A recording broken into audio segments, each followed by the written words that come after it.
your martial arts movie podcast. I threw that shit before I walked in the room. Featuring drunken Thai boxer Will. Too bad you will die. The also drunken wrestler Mark. I said I don't want trouble. And drunken karate master Zero. You've lost your balls. And now, Call. I know Kung Fu. You know, baby. Fists of Fail. Zero, how is it like over there on the other side of the couch? Like you totally are normally. You're totally sitting in the same room as me right now, Yeah, of course. right? We're definitely in the same room. So Hold on, there's a little lag. Wait, what'd you say? Zero and I are remoting in for our first long distance episode. And Mark can't join us today because he doesn't know how to computer. So you would think yeah, that this is weebs gonna be would know how interesting. to do computer stuff, but I mean, how else do think they so, look at the but- hentais? While we're in the misery of being quarantined or being self-isolating and social distancing, we decided to torture ourselves and watch two of Jet Li's worst films, in my opinion. I see Zero. No, you might be right. These might be his worst films. But then again, as I've mentioned many times, I'm not too familiar with his entire filmography. I'm sure he's done something that he's not very proud of in the past. But yeah, to my knowledge, these... Like hentai? Yeah, maybe he did some hentai, some voice acting. To my knowledge, these probably are the two worst. Yeah, which is funny because, it was Romeo Must Die, and then The One, and then Cradle to the Grave. So we're reviewing the first and the third of that list we just mentioned, but The One is literally the only one that is actually entertaining. It's dumb. It's a dumb movie. Well, I didn't realize this, but Romeo Must Die and Cradle to the Grave are actually the same director. So when you watch both movies back to back, you can kind of see some similarities, especially jumping ahead a little bit, especially when you look at the last fight, how they're kind of set up. Yeah, for sure. Yeah, like that.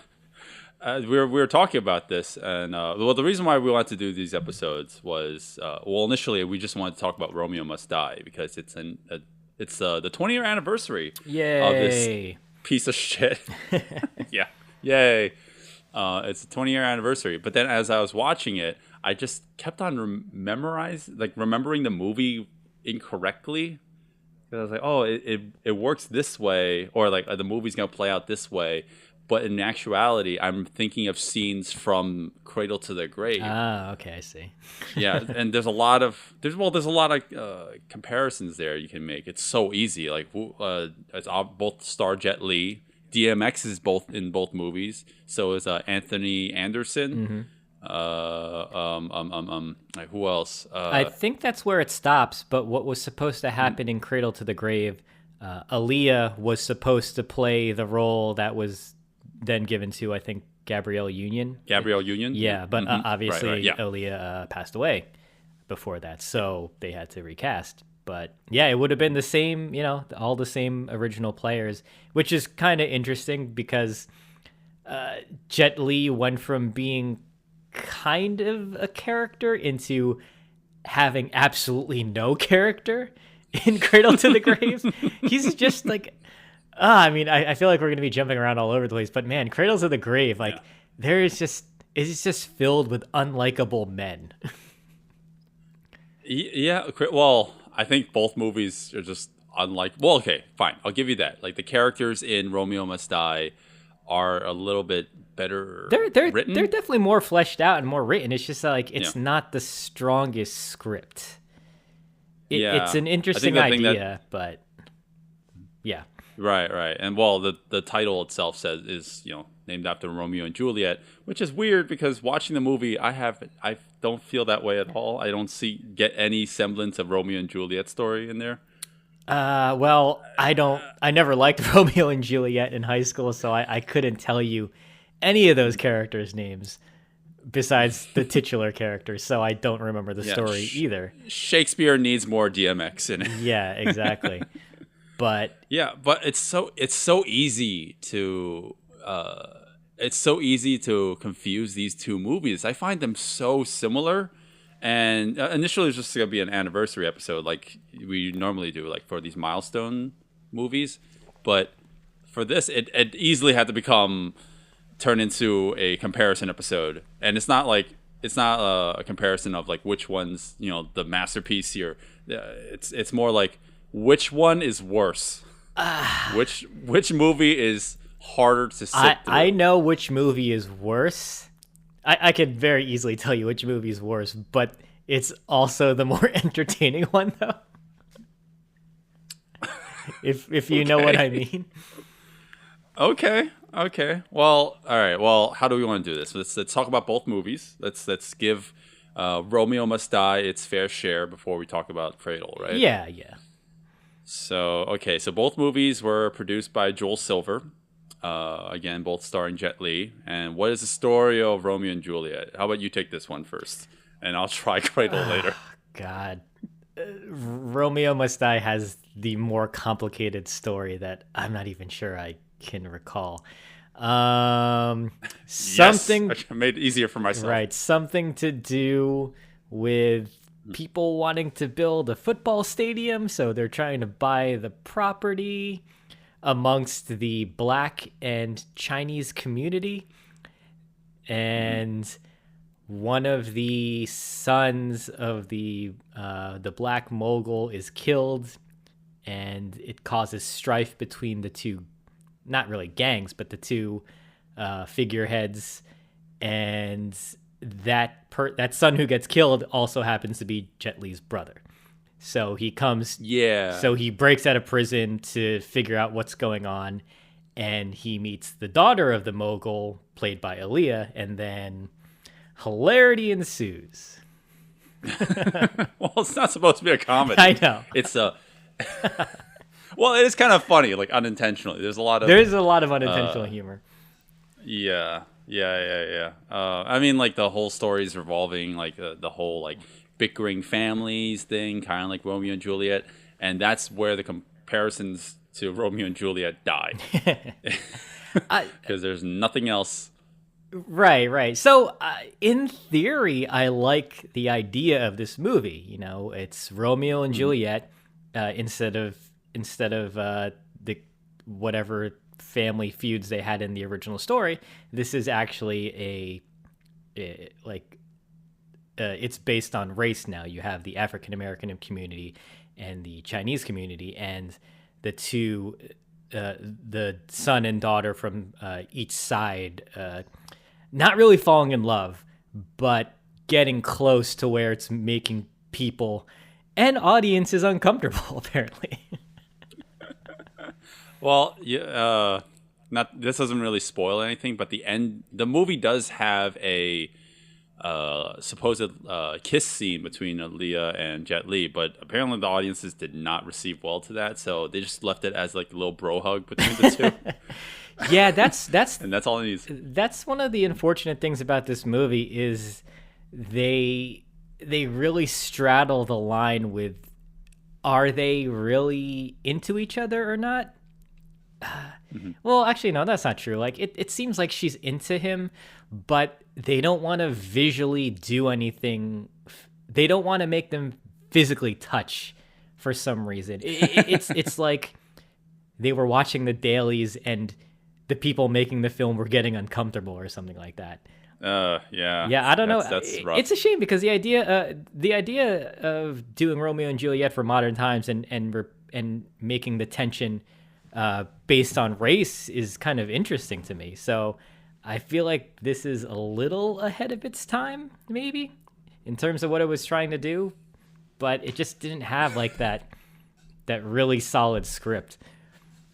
you clearly like this movie more. Yeah. As far as I can tell. Clearly. But the runtime for this movie was a whopping 2 hours. Yeah. It's pretty rough. Well, the problem It's pretty is rough. they kind of set up a murder mystery whodunit, like, oh, who killed the son? Who's taking out both sides of the family? Like, what's going on? And all that stuff is just so boring, so uninteresting. Yeah, it's very hard to watch because you're like, a lot of times you and I will talk about like editing a film for our own sake and be like, okay, we can salvage this film, make it more entertaining if we just cut out a lot of the bulk, Yeah, there, right? Because you don't need it, but you can easily cut out a solid 20-30 minutes out of the movie because there's just a lot of long takes and just scenes that go nowhere. And it's just like, I get it. Just move on. There's no point to this. I just want to see Jet Li fight. And unfortunately, there really isn't that much Jet Li fighting in this film. Correct. There is not. Considering this is his only second American production, I'm not too surprised. I feel like they didn't really know what to do with him yet. Even though he did bring over Corey Yuen as the action choreographer, which I thought was really cool. But I think the problem is that Corey Yuen is also a director, and he knows how to frame shots. He also understands like how it's probably going to be edited. And I'm sure the director and the editor of this film was like, no, we're just going to shoot it. Bartog. Yeah, I don't know. Yacht. Yeah, I don't know how to pronounce it. This is his first movie, apparently. Right. I'm sure I get he it. had something in mind, which was probably conflicting with what Corey had in mind. And it's unfortunately the fights in this movie are just a little too over edited, just like a little too slow, and they're always lacking for me. Well, the story it's just too long is what it is. And I found the ending a little I find the ending and who's their culprits to the crimes that are happening in the movie to be a little too predictable. Yeah, maybe at the time it felt like shocking, but it's just too, I don't know, safe? Is that way you describe it? It just feels like something you'd seen 1,000 times. Maybe back in 2000, this is like so mind blowing. Right. No, I get what you mean. I think the problem is when you meet characters, it's like they have to be the bad guy, right? That's just it. Like, oh, look at that guy. he looks like an ass. Like, he's probably the bad guy. Yeah. It's funny because like they're all related somehow, literally to the main characters in some way. It's super predictable, but then like their motivations behind it, it's so stupid. But yeah, that's the fucking plot of the movie. I did want to talk a little bit about the music, and this is gonna sound kind of biased, maybe. I mean, everything I say is biased, right? But I generally did not like the music in either movie, not because the music's bad, but because they don't fit some of the scenes. I think I get what you mean. I mean, this is these are films that have African American casts, and it also has cast members that are musical performers. So I'm not surprised when they use a DMX song or an Aaliyah song or some other R&B song in there. So I was fine with it, but I think for me, I have a bias too. Like I don't like that music, so it just didn't do anything. It didn't do anything for me. Right. I don't mind the music. Well, I generally don't like DMX as a musician, but like it's not even that. It's just like you see Jet Li. Like we're in one part of the movie where Jet Li, like someone Jet Li knows, dies, and it's like a very heart wrenching scene. Mm-hmm. And then the next scene is like DMX just like belching, like it's like rap lyrics, like really hardcore, like not. Are you sure this is Romeo Must Die? Because now maybe I'm confusing the movies. Yeah, they're the same fucking movie. No. This is definitely Romeo Must Die because this is, this is in the movie. You know what I mean? Like if you're at that scene where Aaliyah and Jet Li are about to hug, yeah, like there's like really hardcore DMX playing as well, and it's like supposed to be a emotional scene, and meanwhile like Aaliyah and Jet Li are in slow motion, but everything else in the scene is moving at normal speed. Is this the end? Well, yes, this is the end. Yes. Oh, I don't remember. I didn't want to that. spoil it. But yeah, right. But like when it happens, you're like, what the fuck? Like, why did they feel the need to? Everything is wrong. Okay. That's all I need to say. Everything is wrong. Sure. Yeah. I mean, music wise, I didn't really care for it. It was. I understand the choices they made, but for me personally, I don't listen to that music. So, yeah. So let's talk about the action, because that's the point of this, right? Yeah. So Corey Yuen was action choreographer for these movies, right? For both of them, I believe, right? Yeah. I'm pretty I looked pretty it sure up. about that. That's why there's a lot of comparisons that you can draw from that too. Because I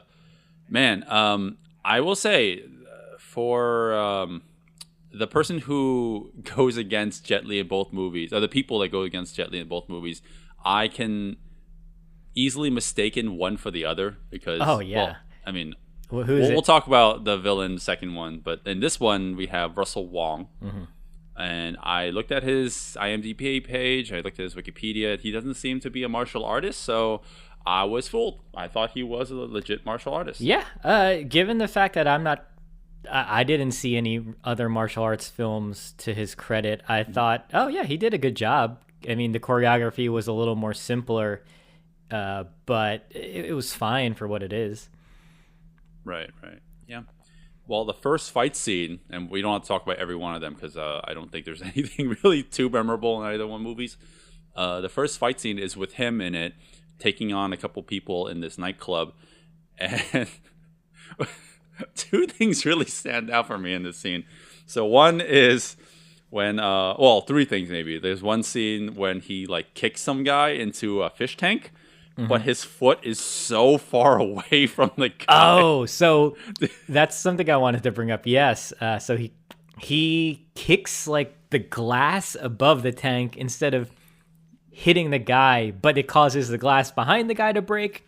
It's a really odd choice. Maybe he missed and they're like, fuck it, just keep the take, it looks fine. Do you remember the part where he does a jumping kick and he kicks one direction, but while he's in midair, he twists his body the other direction? Yeah, so that's my big problem with this movie. I feel like it doesn't happen so much in Cradle of the Grave, but you have the assistance of wires, and everything about this movie is grounded in reality. But then when you get to the fight scenes, you have people who will come across as levitating because they're doing moves that you can't really do, and it's because they're on wires, and that's that's very Hong Kong style, but it just doesn't work here. It really does stick out like a sore thumb when you see those things. Yeah. Do you like the way that this scene ends? When he takes out the... I can't even talk about it without laughing. When everyone pulls a gun on him, everyone in the room pulls a gun on him at the same exact time, and then he pulls out guns out of his pockets, and then like the camera does some sort of weird tilting thing at the same time. And you just see like it just looks like supposed to be some like cool gangster thing, but I don't know. It's just something about like the comedic timing. It looks like something out of Airplane. Yeah, they're trying to look cool because as soon as he takes his guns out, everybody takes their guns out. But it's all happening in slow motion. I think the camera's trucking out. Maybe it's it's not supposed to be funny. It's supposed to look cool, but it comes across as silly. And then I will say, I did laugh a lot in this, but we're going. What are you supposed to say? I was going to say, and then DMX relieves the tension by shooting like an assault rifle into the air. I forgot about that. Yeah. And what did he say? What did he say, Zero? I think he says like everybody who's not black get out. Well, before that, he's like, guns don't kill people. People kill people. Oh, God. Like he's like some deep I feel like philosopher or he something was like quoting himself. Like no one has ever said that except for DMX. that. He was the first person to ever say that. Mm-hmm. All right. If you need to get your opinions on gun politics, get it from DMX. Yes. Yeah. So what else we got? Like that's actually noteworthy of this movie. I really don't want to talk about every single one of them. Well, I feel like there's only 3 more fight scenes maybe in total in this movie. So the next one would be I think when Jet Li breaks out of prison. Oh yeah. Yeah, but that's fine. It's like not really a fight. It's kind of interesting. I like many things. I like the idea, but I think the execution was just not that interesting. Right. Everything everything that he does while he's hanging upside down from a chain, like all the choreography there completely defies all laws of physics. I can't even explain it all. Like nothing looks like it has any sort of impact, or like he grabs a guy by the legs, like while he's hanging from his ankles, and he pulls him and just catapults him across the room. Yeah, this movie defies physics a lot, but it's fine. It's for movie. I will say, sure. I saw this movie in high school, and I remember renting it, and I was gonna watch it with a bunch of friends, and one of my friends said, "Oh, I saw this movie. I love this scene when Jet Li breaks out of prison." He's like, "Oh, it's so cool. It's so unique," and I was like, "Oh, okay, neat." And then we watched it. And I just thought, oh, that's it. Apparently, he needs to make his own martial arts podcast because he doesn't belong on our show. Right. And you know what though? Like, I can't really get too mad at. I want to say like the lack of interesting action in a film like this because.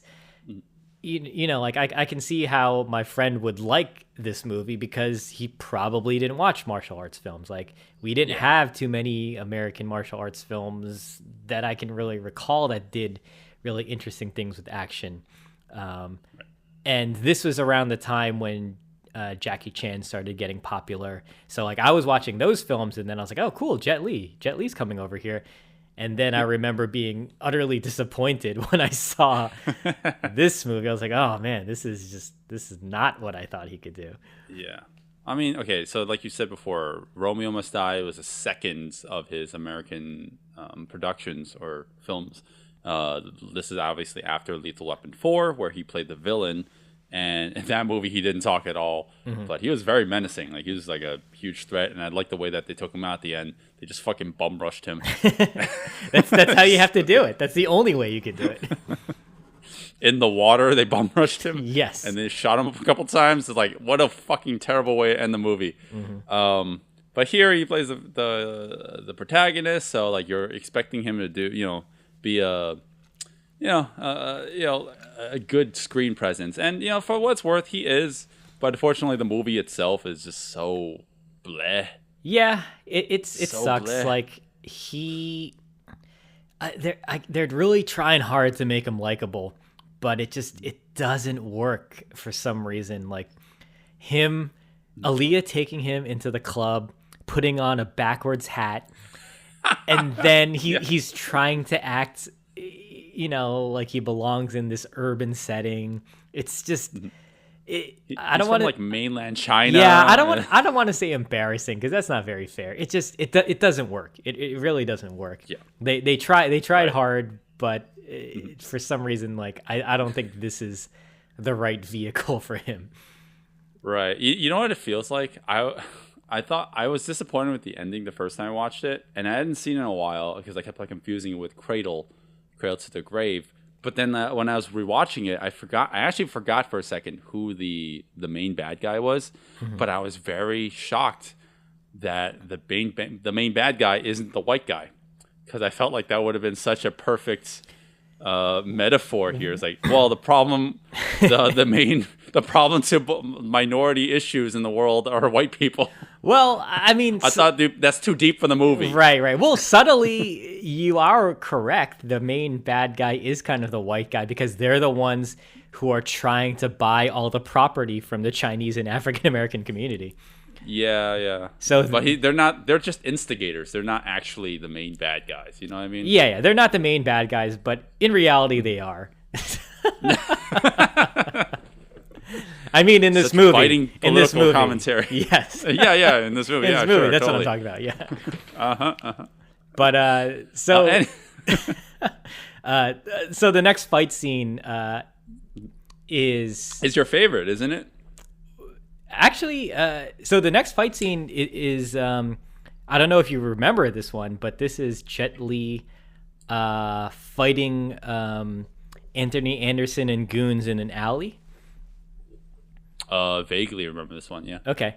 It's really The whole movie short. is so memorable to me. Right. Yeah, it's short. Yeah. Yeah, but actually, I like this one. So they start off fighting on the wooden stairs, and before that, we see a scene where Jet Li is buying like zip ties and he's buying tools and whatnot.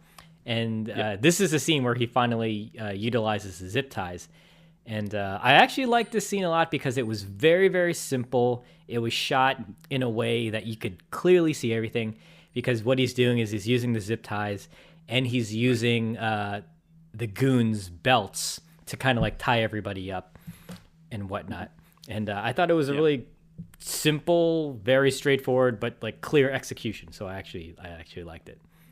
Right. There's no floatiness. There's no suspension of gravity or anything like that in this scene. I totally forgot about this, but I agree with you that it's probably the best fight scene in the whole movie, except that part where he does a backflip off the railing and then he immediately crashes through the same railing. Right. No, I like that. It reminded me of Michelle Yeoh in Yes, Madam, only instead of... Right, but Michelle Yeoh actually did it. Yeah. Well, I think he did it, but he did it in, like, obviously multiple cuts.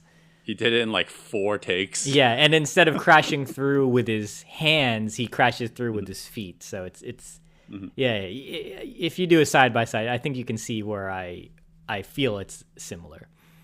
Yeah, for sure.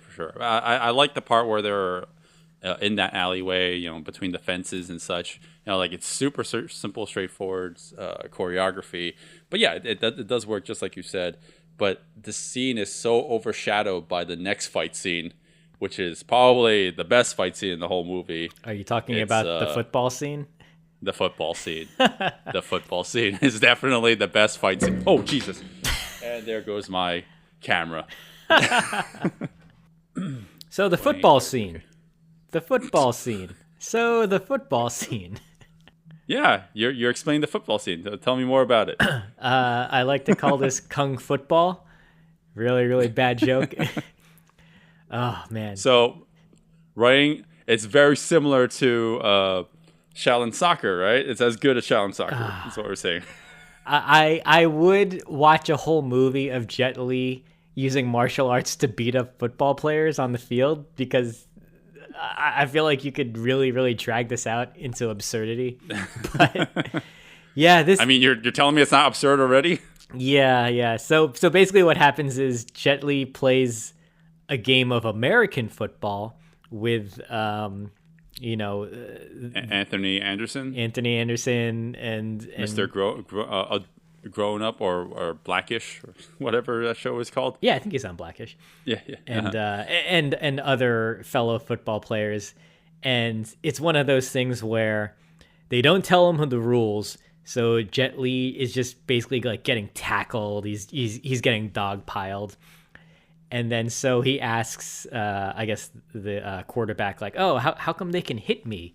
And he's like, "Oh, it's because you have the ball."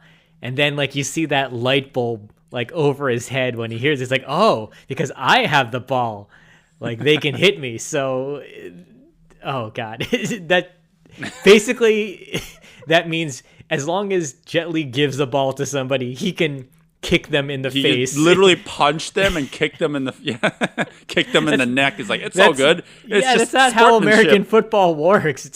It's so silly. Yeah, you just see Anderson, Anthony Anderson, just like getting his ass handed to him. Like you just see like Jet Li just stomping on his face. It's like, don't worry, this is football. This is American football. Yeah, it's really odd because what Jet Li will do is he'll throw the ball to somebody and then he'll just start literally punching and kicking them. Take the ball back. Somebody will go to tackle him, but before they can tackle him, he'll punch and kick them in the face, and it's. Like that's not how the game works. No, that's totally how the game works. Last time I watched, well, I mean, if you watch any games right now, you're just gonna see an empty audience. Oh So, yeah, it's as close as possible to real football. Right. Yeah, no, definitely by far the best fight scene in the whole movie. And I think unfortunately what makes this kind of goofy and laughable too is the wire work, like you can't be floating in the air like that when you get tackled and then suddenly you're tackled in the air and it causes you to like 360 spin. So you have like so much hang time and then he finally falls to the ground. It's so silly. Yeah. Well, that's the best fight scene in the movie. Yes. I think if anyone's gonna check out the fight scenes for in this film at all, it's just for this one and nothing else. Because the last fight, I mean, is there any more? Yes, there is. There is the next. The next fight is actually probably one of the better fights as well. But it's so short. Okay. So basically, what happens is we get actually a decent car chase scene. It's Jet Li and Aaliyah. They're driving away in a car. They're being pursued by two motorcyclists who are shooting them with guns. It's a very, very, decently shot car chase. Very easy to see everything. And then what ends up happening is Jet Li kicks the motorcyclist who removes her helmet to reveal that she's a woman. Right. And right. I think thought that's also played by Kelly Hu. Kelly Hu, I think so. I'm pretty sure it is. I don't know.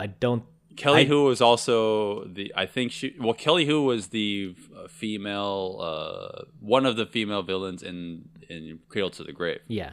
I don't know if that was her too, but I thought it was funny because when she removes her helmet to reveal she's an Asian woman, Jet Li's like, "You're Chinese too," or something like that.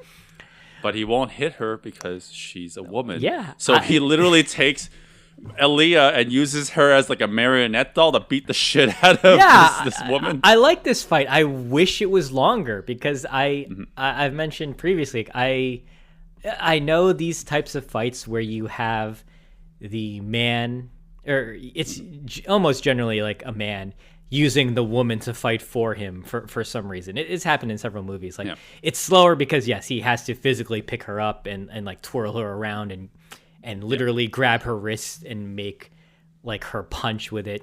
It's slower, but I always like the choreography behind it because I think it's just fun. Right, and they're basically swing dancing. Yeah. Think of it like swing dancing, and the idea is like Jet Li's like I won't hit a woman, and so he literally takes he grabs Aaliyah's wrist and he uses it like to punch her the other girl in the boobs, for example. Yeah, and that punch to the boobs is enough to knock that Asian woman out, fall backwards into a spike, and we know that it's a spike that kills her because we see an X-ray move. Oh man, we didn't mention that, but it happened earlier. Now we're gonna talk about it because this movie apparently is one of the first utilizations of the X-ray shot in any action film. The X-ray shot would be like, if someone is getting snapped in the neck, you see like the neck bone break or something like that, and here you see like her heart gets pierced by a piece of metal or something like that. Right. You can think Romeo must die for that trope. All right, you hear that, Ed Boon? Mortal Kombat has nothing against Romeo must die. You guys ripped it off. I mean, you fucking assholes. Maybe they did. Well, so it's weird, this visual idea that they had for this movie, because as I was watching the film, and it happens earlier in the prison break scene, Jet Li breaks somebody's arm and it cuts to a 3D rendering of the bone and you see it snap. I thought they did that because I thought maybe they were trying to hide gore. Right? If you think about it, like, maybe they shot gore and it was really bloody and they showed bone. And then they were like, we need to get this past the censors. So they found a workaround. But I realized this movie is still rated R, so there was no need to show like 3D bone breaks, 3D like heart pierces. It's unnecessary. So it's just it really is just a stylistic thing. Right. Well, I'm gonna only kibosh that idea because like early 2000 CG costs a lot of money, so it probably would have been cheaper to just get real blood squibs or whatever. Yeah. I mean, it looks of its time, but it does look, it looks decent. It's not bad. Dude, everything about this movie is of its time. This movie is super dated, in my opinion. It's such an early 2000. Both of these movies are so early 2000s. God. What else we got? I think that leads us to our final fight, right? Yeah. Well, I don't know. There's a lot of plot that happens in the movie, and if you guys are in it for the plot, don't watch this fucking movie. It's really boring. But we finally lead to Jet Li going against Russell Wong at the very end. I mean, surprise, surprise, he's the. I mean, it's so obvious he's gonna be the final bad guy. It feels like perfect setup. Like who else? Yeah. And, just to jump off of that, I will say it's kind of surprising that they didn't make it the final bad guy, like one of the other family members from the from the other side. So it wasn't like China versus an African American. Like it turns out that it's like the issue was like within his own family. So like they didn't go that route where it was just like a black man fighting a Chinese man, and then they're just like creating all these racial tensions without realizing it. If you want to interpret it this way, you can reinterpret the movie as Jet Li makes assumptions about the black community when it actually is just his whole family who's fucking over the world. So he's the villain. Yeah. Well, his family is really the villain. Yeah. Sure. But he's, he made assumptions or whatever. So this final fight, it eventually erupts into we'll talk about the specifics in a second, but it eventually erupts into a fiery courtyard. Mm-hmm. And this is where I'm going to be drawing a lot of comparisons to this fight to Cradle to the Grave. Yeah, I would say the Cradle to the Grave fight is a good evolution of what this started out as, because the Cradle to the Grave, it takes it up literally to like the extreme of what this was trying to do. Right, exactly. In terms of the actual fight choreography, I think it was fine. I mean, you can clearly tell that. They're trying to frame it in the way that Jet Li is the superior martial artist, right? So the only reason why Russell Wong gets any sort of upper hand is because he uses dirty tactics, which is utilizing what is that, a grill? What? Well, a grill, right? Yeah. It's kind of neat because like when they're first fighting, you can see embers kind of floating across the screen, and Russell Wong realizes that, and then as the fight ensues, he tosses like this kind of. It's not a wok, but it's like a half dome shape that's filled with charcoal, like burning charcoal. Yeah. And then he just pushes that against Jet Li's hands, which causes like the skin to melt off his hands, which then he's taking advantage of it. Right. Which then gives us one of the worst lines like in the whole movie. Do you remember? No. Oh God! Wait, what is it? So Jet Li's hands have been burnt now because he was pushing against this like burning metal sphere, half sphere, and so what Russell Wong does is he grabs the skin of his hand, to hurt him. He digs his fingernails into his hand, and Russell Wong says, "Give me some skin, baby." Yeah, that's right. And I just smacked my forehead, and I just said, no. Yeah. He was a little over the top, and he was like, "Woo!" at the same time. Yeah. Now I remember this. Yeah, I think the director's like, yeah, just go with it. Go nuts. Well, while Jet Li overcome this, he grabs some cloth and ties around his hand, and now that's magically cures his third-degree burns. Yeah. Sure, that's totally how that works. Yeah. Yeah. And the finishing blow is also an X-ray shot. It's it's the worst. It's the worst one. It's the worst move.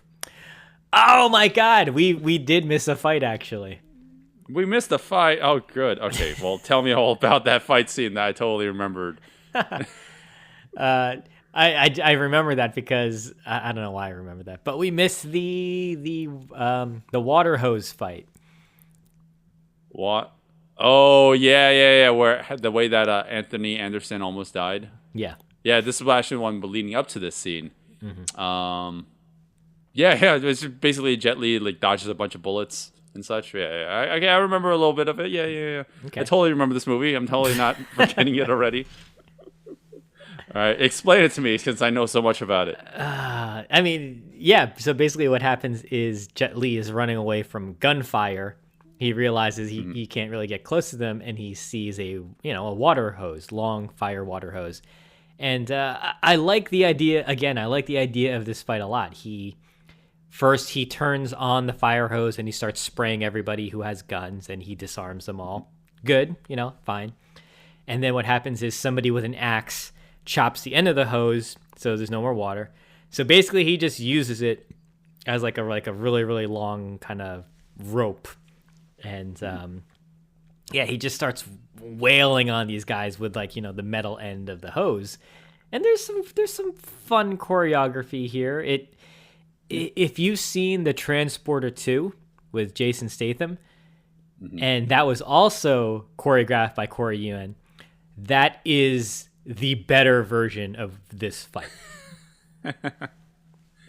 Right. It's basically Jet Li taking out people with like a fire hose, and it's done much, much, much better in the Transporter 2. I recommend that one more. Yeah. Do you remember anything else from this fight? Sure, I totally remember this. No, I totally remember the scene. Yeah, I wasn't bored out of my mind watching the rest of the movie. No, of course not. Well, with the exception of that, and the way that he takes out Anthony Anderson. By suspending him over the side of the building by his tie. I don't remember too much about this fight scene. Okay. But then again, this movie is 2 hours of me wanting to stab myself because I was like anything to end this misery.